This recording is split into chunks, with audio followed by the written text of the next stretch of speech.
Hello everyone, Novaexplosion, and we are back with part 3 of the console things. So, we did Nintendo DS and Wii and PSP, which was really short. So today we are going to try and do, what I say try, we're going to do Xbox 360, PS3, and we will definitely mention Vita. I only have one game for the Vita, so we will do that. But yeah, again, we're going to get started. Probably get in Wii U as well. Yeah, Wii U will try to get in as well. Thank you for reminding me. But yeah, we'll do that. I'm just gonna dive right into it. Xbox 360. I'm gonna let Wildcat go first. Xbox 360. Xbox 360. Never owned a single Xbox in my life. However, Japan and Bandai Namco made a really weird decision during that console generation, and decided for some weird reason that they were gonna put a Tales of game that Nova and I both really like exclusively on the Xbox 360. It is now available on every console thanks to a definitive edition, which Thank is goodness how I played it on my Switch. Thank God for that. But it is Tales of Vesperia, which is the first Tales of game that I ever started. It is a bit divisive in our community, but I think overall most people have positive opinions about Tales of Vesperia. I think it's one of those games where if you're not super duper invested and love the characters, you're not going to enjoy it as much. But I know I can speak for myself. Nova, I'm pretty sure, is in agreement with this. I really love a lot of the characters. I think I'll get it out of the way right now.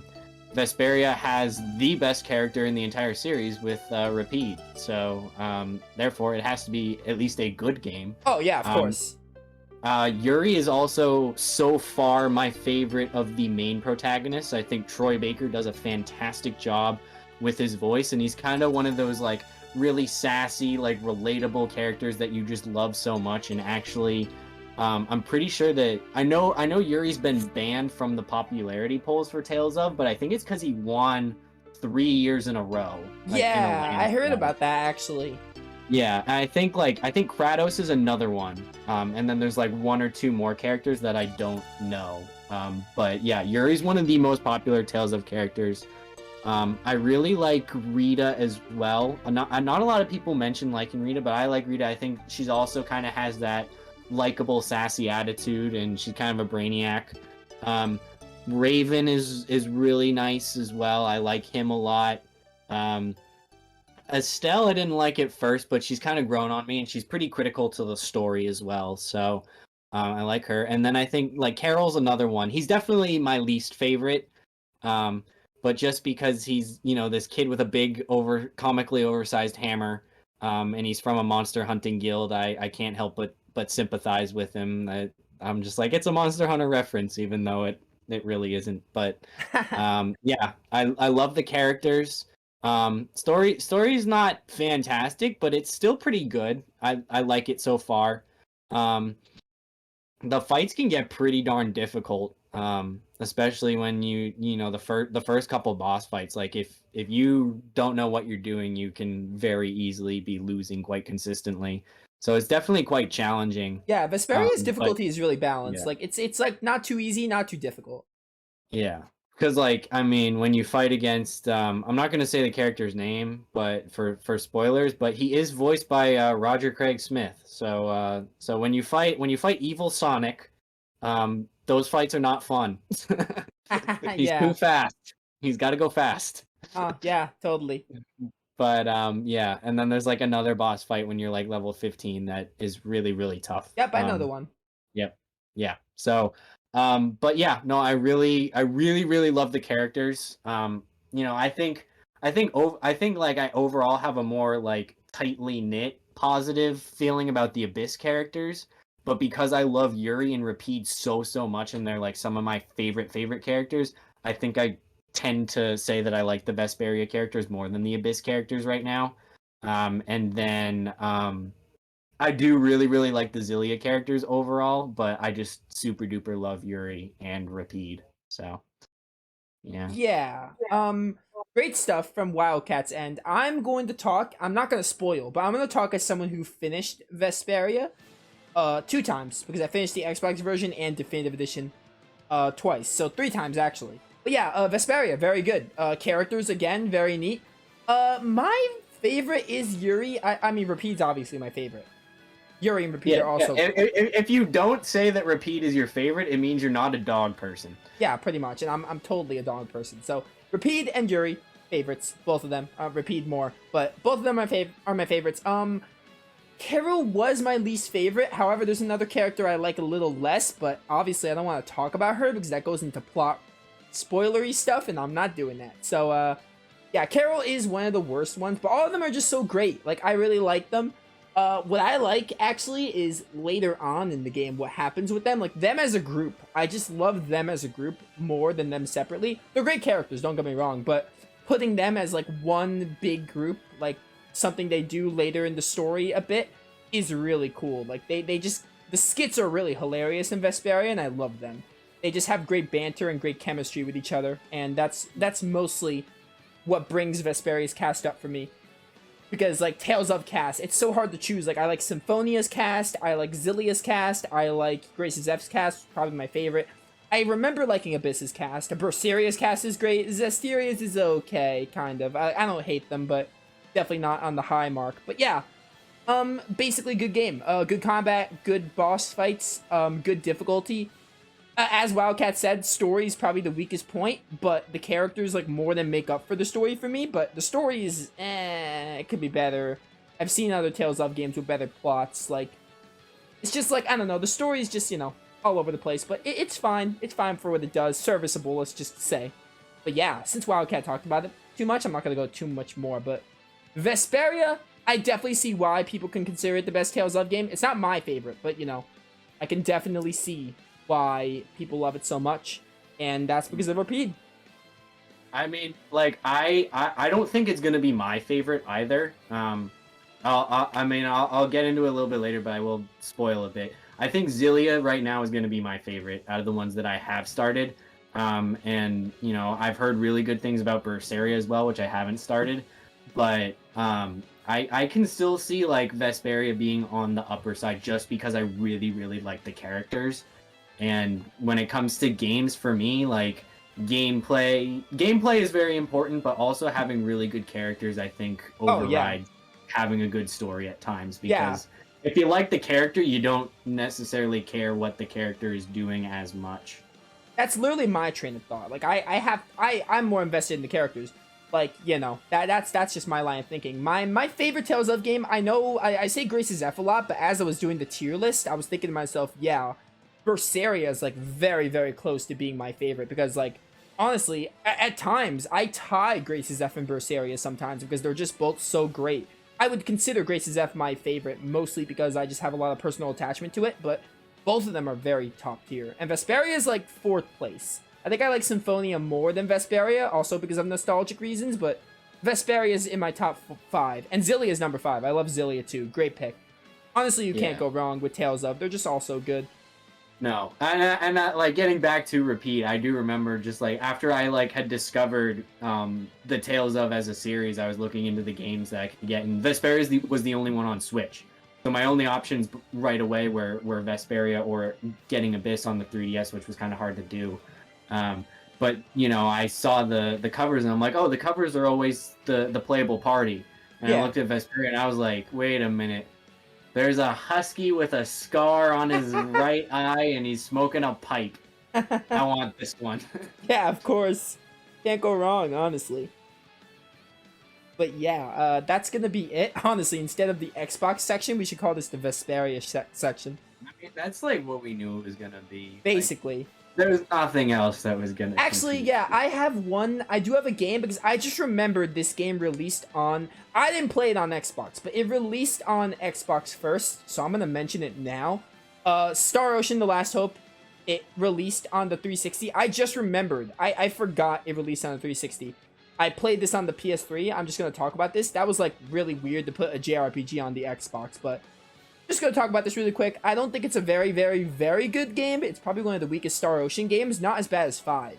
But I have a lot of good times with it. Good combat. The plot's pretty trash. The characters are pretty okay. But, you know, the gameplay is really fun. And the space aesthetic, I think I really like going to different planets. So, Star Ocean 4 is probably an average game. Not a great game. Not a bad game. I just thought it went to mention because it did release on the 360 first. But now we can go to PS3. And, I guess I'll go first because I have a lot more to say.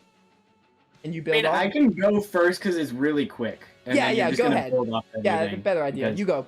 So, for the folks of you at home that are watching, my PS3 ownership has been around 2 months.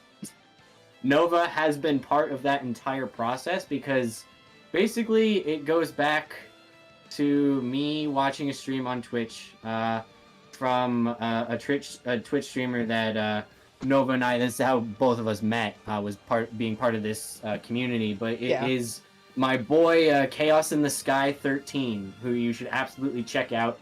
He does some great playthroughs. Very much into JRPG, so if JRPGs are your thing, it's a great channel to go on. Yeah, give him a watch. Great guy. Yeah, no, he's awesome. And he was playing Tales of Xillia, which is his favorite Tales of game, and I, didn't even know Tales of was a series, and I was just like, oh, I'll just, come into stream to say hi. I don't really care about, this game, or thought I didn't. And I, get on stream, and I, the video loads, and Chaos has just started the famed Xillia skit, The Secret of Bazongas. Yes. So that is my first exposure, not just to the game, but the series as a whole. And I am just like, what is this game? I need to play it now. And so, a year kind of went by. I started playing a lot of other Tales of games. I started playing Vesperia and Abyss, and then I eventually got a PS4, so I got Zestiria and Berseria. The reason I haven't started Berseria is because I want to play through Zestiria first. Yeah. Just because that's how they came out, not that you absolutely need to. Yeah, so then it was just, I really wanted to play through Xillia, and Xillia was PS3 exclusive, and I knew that Xillia had a sequel. I knew that there were a couple of other Tales of games that were somewhat exclusive to the PS3, so I eventually reached out to Nova this summer, and he helped me find a nice, well-priced PS3 Slim, and I also got my hands on copies of Xillia, Xillia 2, Grace's F, and I haven't yet, as I said in the first video, but I do plan to get Symphonia Chronicles to play it that way. But yeah, I haven't started Grace's F or Xillia 2, but I have started Xillia, and I love it. And it's probably the Tales of game that I've been the most spoiled on. I've been spoiled a bit on Vesperia as well, but the cast is great in serious moments and in funny moments. It's just very well done. The skits are great. Like, even like from the very beginning, like there's the one where like Jude's feeling like really sad, and so then like Mila decides to like cuddle him to like make him feel better, because there's just like this cultural gap that she has with everybody else. And like Jude's like, don't treat me like a child. And it's just like some of the things that the writing team came up with for the skits in that game were just fantastic. Yeah, the skits have a lot of innuendos and all that. Yeah, there's got a ton of sexual innuendos, but Yeah, it makes yeah. it so funny. No, they're And it's hilarious. just, like, yeah, and even just like the cast, like Jude, who's the main character, is done by Sam Riegel, who's very talented. My favorite character so far, Alvin, is Matthew Mercer, who's awesome. Rowan is voiced by Todd Haberkorn, who is famous for voicing roles that kind of have a few screws loose. So very, very good cast, and that translates into having very, very good characters. Another thing I really like about Jude is that I'm pretty sure, the only main protagonist that doesn't use a sword. He's a brawler. He uses gauntlets and martial arts, which I think is a really refreshing change of pace. Yeah, But definitely.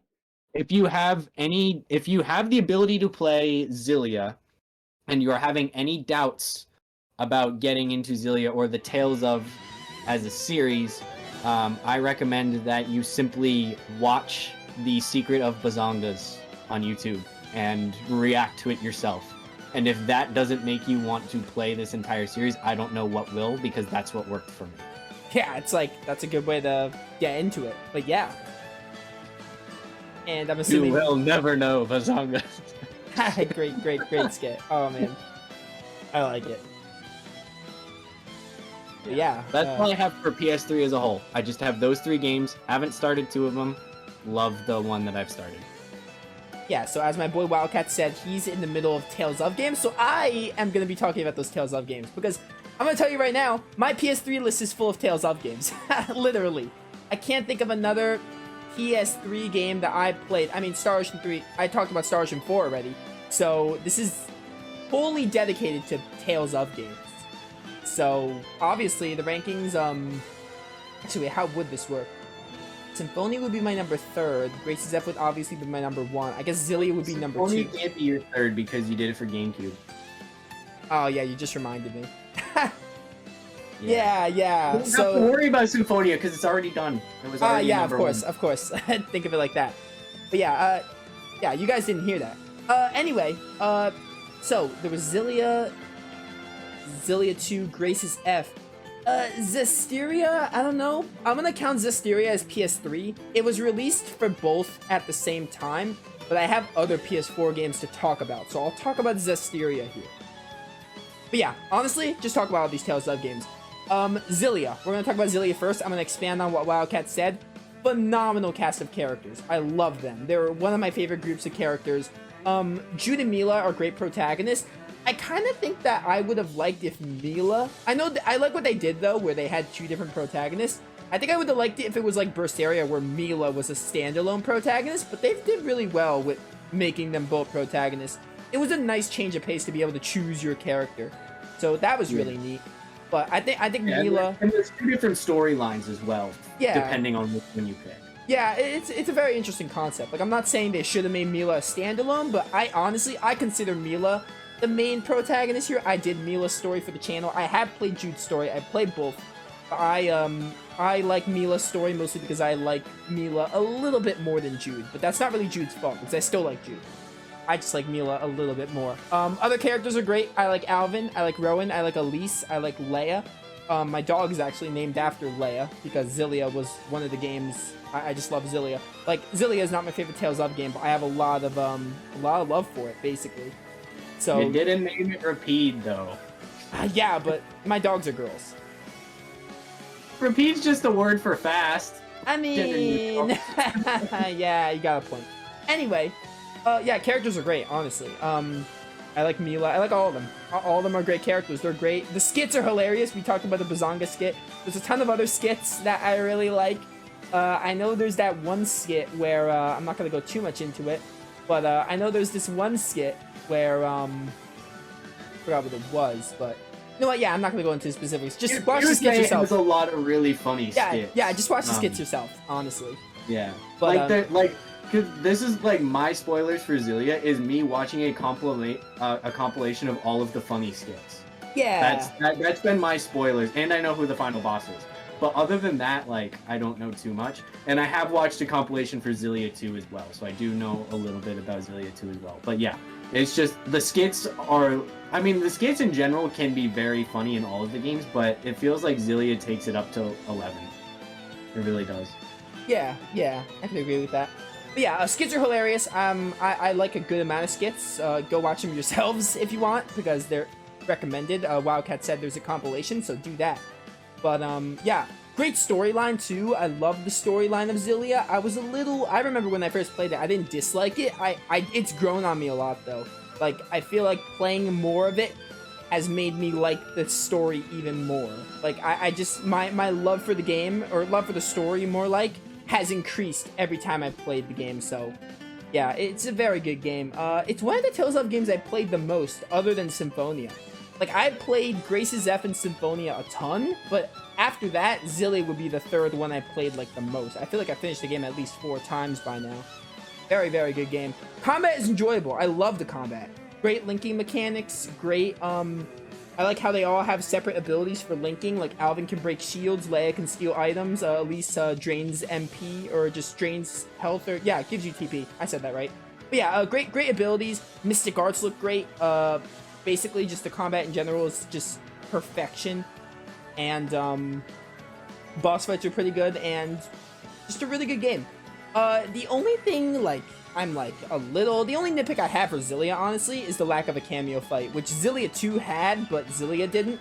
But I feel like the game was under a time constraint. They wanted to get the game out for a certain time frame, so I think they were a little bit rushed, but they did really good considering the fact that they were rushed. I did learn about the development thing. They were actually supposed to make Gaius and Muse playable for this game because, well, okay, you said you know who the final boss is, right? Yeah. Yeah, so they were going to make Gaius and Muse playable for Xillia 1, but they made a Xillia 2 and made them playable because they were, like, crunched for time, I heard, when they were developing Xillia.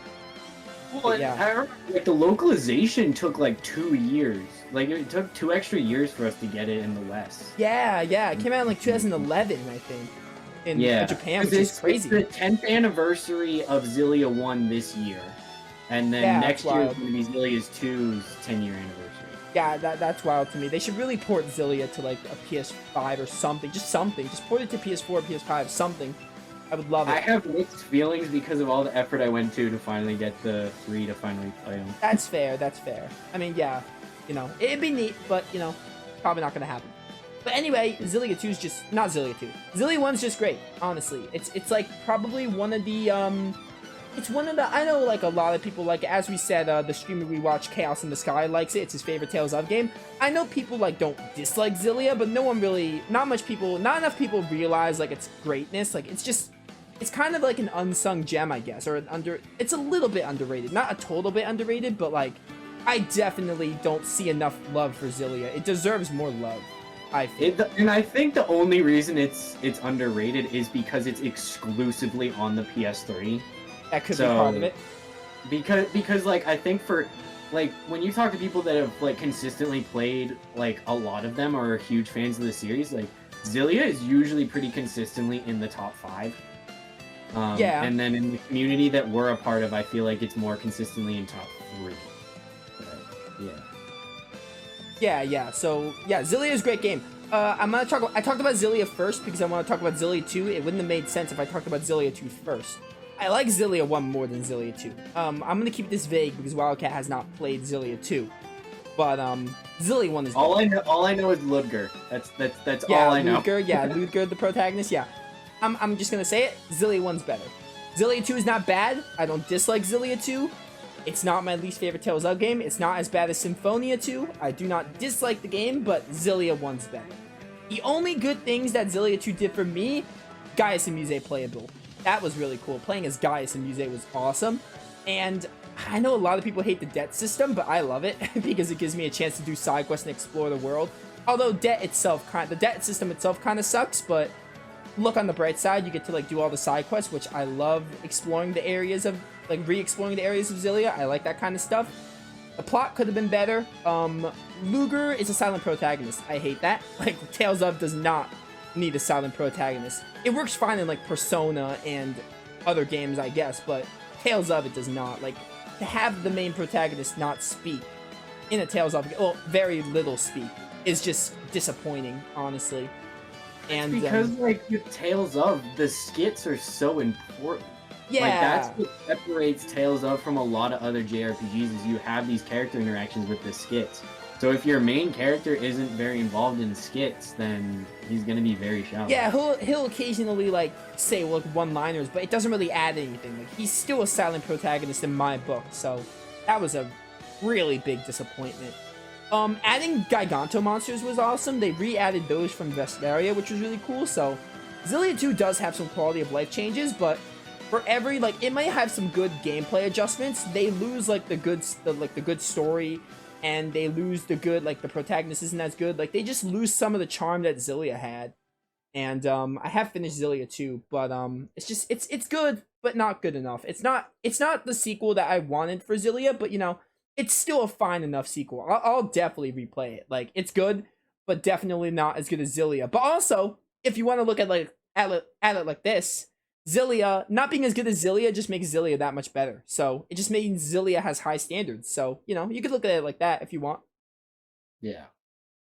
But yeah, that's Xillia 2. I already talked about Symphonia. I have the PS3 version, but I talked about the GameCube version. So, we're going to move on to Zestiria. I don't think Zestiria is trash. I do not. I know a lot of people are going to disagree with me on this. I know a lot of people do not like Zestiria. I do think Zestiria is a weak entry, and I do think it was a disappointment. But I don't think it's terrible.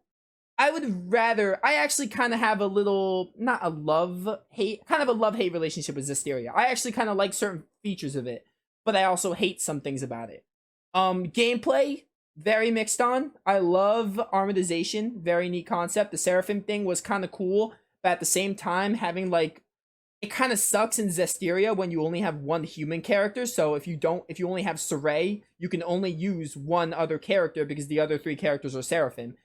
The way the combat works is like it has 2 humans and 2 Seraphims. I'm saying this as vague as possible because of spoilers, but like it sucks because it hasn't even started it yet. yeah, exactly. But you know, I'm just gonna say that like the combat isn't bad. It just kind of sucks when you run into that scenario where you know you only have 2 characters in a party despite having more. But the game, you have like 4 characters, but the game only lets you use 2 because of its mechanics. We'll leave it at that. The plot is horribly executed. It's an interesting concept, but just it doesn't really hit home for me. The characters aren't as strong. I do like some of them. Edna is great. I like Edna.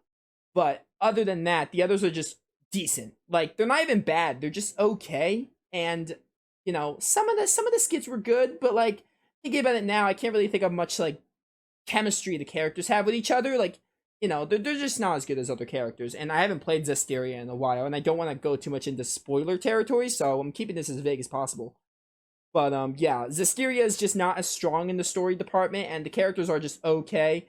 The gameplay is kind of mixed. I have some enjoyment with it, but it definitely isn't as good as the other games. But they also really just tried to make Zestiria open world, which was kind of cool. I liked exploring the world a little bit because Zestiria it wasn't an open world game, but the fields were huge. It felt like an open world game, so it was definitely the next step from Zillia 2 to this game. Like even Zillia started to go in the open world direction, but not really. They still had the highway corridors that Graces F had, but you know, Zestiria, the world was interesting. I did like some of the lore it had going on, but you know, it was just the dungeon design was also pretty terrible because there a ton of ruins, way too many ruins that looked the same, and the design got really boring really fast, but that's like a minor thing. And the camera's abysmal. I'm just gonna say that. Especially when you were like fighting in a ruin area and you're like stuck in a corner, the camera just glitches on you. So, you know, Zestiria just has a lot of lost potential. It had a lot of potential to be a good game, but it just wasn't. Luckily, Vesperia, which we'll talk about later, is a phenomenal game and improves upon everything. It's not a straight up sequel. It's a prequel to Zestiria because it's in the same world, but it's like very, very different in terms of how good it is. So yeah. But that's Zestiria, which Wildcat has not played. Graces F also. I'm gonna make this brief because you all know how I feel about Graces F. It's possibly the best, in my opinion, best combat. I love Graces F's combat. I'm not saying you have to love the story because I can understand you not liking the story. I'm not saying you have to say the characters are the best. The characters are great, but they're not the best for everyone. They're my personal favorites. I'm not trying to convince everyone that like Graces F has the best characters because obviously that's a very subjective thing. But the combat is probably the best. I'm playing Arise right now. Arise might beat out the combat, but even still, I don't think Arise will become my favorite Tales of because Graces F just has such a personal attachment. And as good as Arise is, it can't replace that personal attachment I have to Graces F. So Graces F will probably remain my favorite for as long as I live. But the characters are great. The story is pretty okay. It's not terrible, but it's not that great either. But some of the things they do in the story are neat.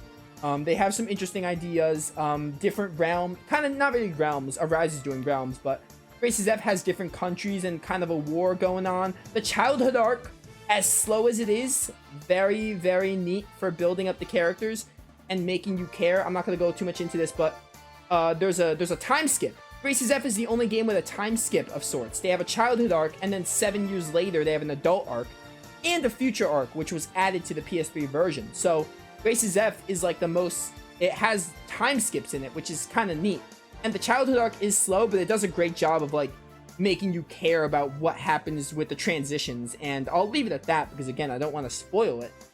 But yeah, Graces F does that really well at least, and it doesn't do the story perfectly, but you know, the story's fine. It has some interesting ideas, but you know, I just love it because of the characters and the combat and the skits. The skits are great. And the different regions, like very unique area variety. Having Strata be the desert, having Windor be the grassland, and then Fendel being the snow area, like very neat. And you go to outer space, which is pretty sick. But yeah, I do like that. And the future arc is really well done. The future arc is good closure. I can't imagine the game ending on the main arc. I won't say much more, but I just can't imagine them ending the game. The Wii version ended on the main arc. I just can't imagine it. It's an ending, but like the future arc feels so canon to the actual plot. I can't imagine it not being a thing now. But yeah, Grace's F is a gem. I love it. And I gushed about it in my Tales of tier list, so honestly, anything I say will just be rephrasing that. So, you know, I'm just saying it again, that Tales of Grace's F is possibly going to be my favorite Tales of game for as long as I live. And Arise could reach that level, but it won't really top it because, you know, Grace's F just has a lot of personal meaning to me. So, yeah. But yeah, that was quite a long rant. Yep. That was so a our lot. Tales of rant is somewhat over. There might be a couple pop-ins here and there, but that's the bulk of them. Yeah. There'll definitely be a few more. More, yeah. But, you know. Let's do you want to do PS Vita then? I guess. I don't have anything for PS Well, Vita. yeah, I have one thing. Do you want me to mention it? Just go in nice and quick, and then you'll give me the uptime, and we'll see if we can squeeze in Wii U. Because yeah, we're like half an hour into this video, so we could definitely fit in Wii U, I think. Okay. Yeah. But yeah, PS Vita, really quick. I'm gonna say this though. I didn't play this game, but Tales of Hearts R. It's a Tales of game. I plan to play it. I've heard mixed things on it, so it's on my radar. I'll play Tales of Hearts eventually. I have to find a way to either get a Vita or emulate Vita, which I don't even know if that's possible, but I'll figure that out. Persona 4 Golden. I love Persona 4 Golden. It's I like I'm not like a big Persona fan. Like Persona 3's okay. I do like 4 and 5 though. I like 5 more, but Persona 4 probably for me. I like Persona 5's characters, but Persona 4's characters, they just really hit home for me. I feel like I have a very good attachment to the Persona 4 cast. They just feel like a group of friends, which I really like. Like Persona 5 has great characters, but I definitely feel like Persona 4's characters have a better chemistry with each other, and I just have a really good attachment to them. So yeah, the characters are good. The story's pretty okay. It has like a murder mystery thing going on, but the twist is lame. I hate the twist. But again, this is an example of the characters really lifting the story for me. The story is like, it's an interesting concept, but like what they do with the twist is pretty disappointing. Like what they do at the climax of the game is very underwhelming, but the characters really lift the game for me. And social links aren't as good as Persona 5, but they're there. Social links are neat, but they're definitely not as good as 5. I like 5's confidants more. Confidants in Persona 5 are much better. Gameplay is probably worse in Persona 4 as well because it has randomly generated dungeons, which I'm not really a fan of. And it's more like a dungeon crawler than like actual puzzles in Persona 5. So the palaces were just much better to explore. Yeah, and Persona choices were neat. The personas they had going on were cool. But yeah, Persona 4, I really just like the characters, honestly. Like, I like everything else. Everything else is good. It's not amazing. The only thing in Persona 4 that's amazing is the characters. Everything else is just like good to decent, I would say, but it's definitely worth a playthrough. A lot of people say that Persona 4 Golden is worth getting a Vita for, but not anymore. If you have a decent working PC, it's on PC now, so I would highly look into the Steam release. And there's like a Persona anniversary thing going on. Kind of hoping they port Persona 4 to like modern consoles. That'd be awesome, because I would easily buy Persona 4 again on my PS4 and try to platinum it. I would do that because I like Persona 4. But yeah, that's that for PS Vita. And I've got nothing. So, on to the Wii U, I guess. Yeah, the Wii U. Oh, man. Didn't own a Wii U either, but the Switch is littered with Wii U ports. There's also a couple of games that released on both Wii U and 3DS. And I do have a very extensive history with the 3DS. So, starting off with a couple honorable mentions. Honorable mention for Xenoblade Chronicles X. I did not play it. I watched Chaos in the Skies playthrough of it. Definitely liked it. It's not enough for me to just straight up buy a Wii U and play that right now. Like it's It looks like a good game, but not enough for me to just straight up buy an entire console just to Yeah, play it. that's fair. That's why I would say about Um, like Persona 4 Golden. It's not worth a Vita just for one game, despite how good it is. yeah, and then Mario Kart 8. Obviously, there's Mario Kart 8 Deluxe on Switch, which is just all of the DLC bundled together. Mechanically, it's a good Mario Kart. I think that the roster is pretty lackluster. No Diddy Kong is insulting to me because I love Diddy Kong. Yeah, No Funky disappointing. Kong is like usual, but Mario Kart Wii had Funky Kong, so Yeah, Mario Kart um, Wii we forgot to talk. I forgot to talk about it. I think you talked about it. Did you? I just briefly mentioned that I liked it and that it was a good Mario Kart. Yeah, That's that was a it. good game. I liked it too. Yeah. But like yeah, Mario Kart 8 has good controls, good graphics. I mean the zero gravity, like you don't really notice it a lot of the time, but it's like cool how like you can bump into like objects and other people and like get a speed boost off of it. But yeah, no, it's a Mario Kart. Um but yeah, so I only really have two entries that I'm going to talk about extensively. First one for me is Donkey Kong Country Tropical Freeze, which of course is the second of the two newer Donkey Kong Country games. Tropical Freeze is better than Returns in every way.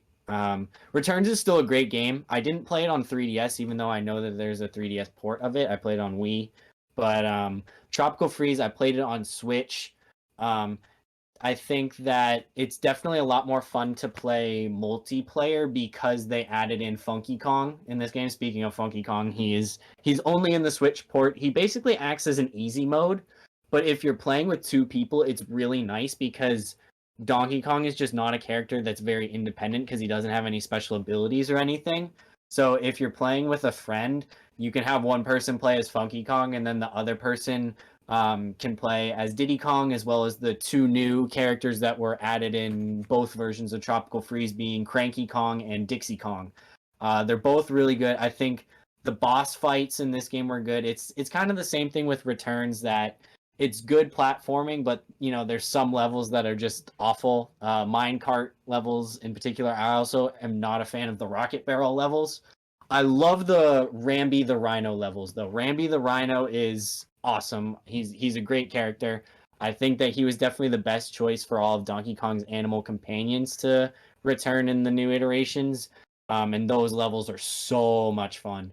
But yeah, it's a solid platformer, definitely better than Returns. Really nice HD graphics, and if anybody's into platforming, I highly recommend it. Yeah. Do you have anything else for Wii U? I do. Do you? Yeah, like I'm thinking of it right now. I only have two. I literally only have two games to mention. So if you want to just finish yours, and then I can do mine together. Number one for me is a game that I'm actually currently playing on 3DS because I recently finally bought a Circle Pad Pro for my 3DS XL. So it just makes it a lot easier to play certain 3DS games. So I've been playing through quite a few 3DS games lately. This is going to be Monster Hunter 3 Ultimate. Ah, of course. Yes, we're finally getting into the Monster Hunter games now. So I originally started with Monster Hunter Tri on the Wii, and I hated it because I didn't have the special controller. So I was playing using the Wii's motion controls, which don't play Monster Hunter with motion controls. It's not fun. Oh, I can imagine. You want a proper controller. Oh yeah, of course. I know Nova's probably already like thinking about like, oh, I have a hard enough time with Rise as it is. Why would I want to do it with a Wii remote? But yeah, so I ended up selling the game, didn't like it, and I didn't get back into Monster Hunter until like 3 years ago, with a really good buddy of mine at college who was passionate about Monster Hunter. World had just come out. I didn't have my PS4 yet, so I ended up getting back into it with Generations Ultimate on the Switch. But he was kind of the person that sat me down and he's like, look, this isn't a fast-paced hack and slash. This is a hunting game. You have to take your time. You have to use your resources. You need to figure out all these sorts of things. This is how the game sort of works. And having somebody like that is very critical for a game like Monster Hunter. And that's why I've been very supportive of Nova and Raptor when we play, because that's just how that community has been built on, and that's what we do. But getting back into Tri Ultimate is really good. The Wii U version is definitely the definitive version, even though I'm playing it on 3DS. I would consider it separate from Tri, because it adds in way more content. It's basically like a combination of Tri plus a Japanese exclusive Monster Hunter Portable Third, which was on the PSP and PS3, but never released outside of Japan. So it's basically those two games crammed together, plus a bunch of new content. So it pretty much is its own game. Tri Ultimate, it's definitely most definitive on the Wii U because the 3DS does not support online multiplayer. You can only do local wireless multiplayer. But it's definitely a game where you want to have that Circle Pad Pro or be playing on a newer 3DS model if you're playing it on the 3DS for that analog stick for the camera. But it's a good game. It doesn't have a lot of the quality of life improvements that are in the newer Monster Hunter games like World or Rise or even 4 Ultimate for that matter. But it's really good. It added in a lot of new stuff. I think it added in a couple new weapons. I want to say that Switch Axe was new in the 3rd generation. 3rd generation added Leviathans as a new monster class, which it also introduced the underwater battles. The underwater battles are kind of controversial, but now that I have proper controls, I kind of like the underwater battles. I think the underwater battles were a really cool addition. I don't think we're ever going to get them in another Monster Hunter game ever again. So if you really want to try the underwater combat, then I recommend picking up Tri-U. And then it also added the Brute Wyvern class, which is what Brachydios, who is the flagship of Tri-U. That's the class that he's from. A lot of other really famous Brute Wyverns, Baroth, Uragon, Devil Joe, Leviathans, of course, you got Legiacris, you got Gobul, Royal Ludroth. Then there was a couple of other monsters that were just added in. Oh, Fanged Wyverns were new, Zinogre, Stygian Zinogre. And then just like a couple monsters from other classes that are fan favorites. Barioth was new. Arzuros, Legambi. Nova knows some of these monsters. Yeah, some of them ring a bell. But yeah, no, it added a lot of new monsters, and the underwater combat I'm kind of now a fan of. It just took a better console for me to enjoy the 3rd generation of Monster Hunter. But I would say if you're gonna go back and play an older Monster Hunter game, don't go farther back than Tri-U. Tri-U is where I would say the cutoff is in terms of enjoyment or just plain pain. So Tri-U is a good game. Definitely recommend it if you have a Wii U or a 3DS. Though if you get it on the 3DS, make sure you have a second analog stick. Yeah, it sounds like a nightmare to play without it. Yeah. But that's his Wii U. My Wii U is going to be very light because I use my Wii U. I was not a fan of the Wii U, honestly, and my Wii U is mostly used for backwards compatibility. There are only, Xenoblade X I have not played, but I have heard pretty good things about it.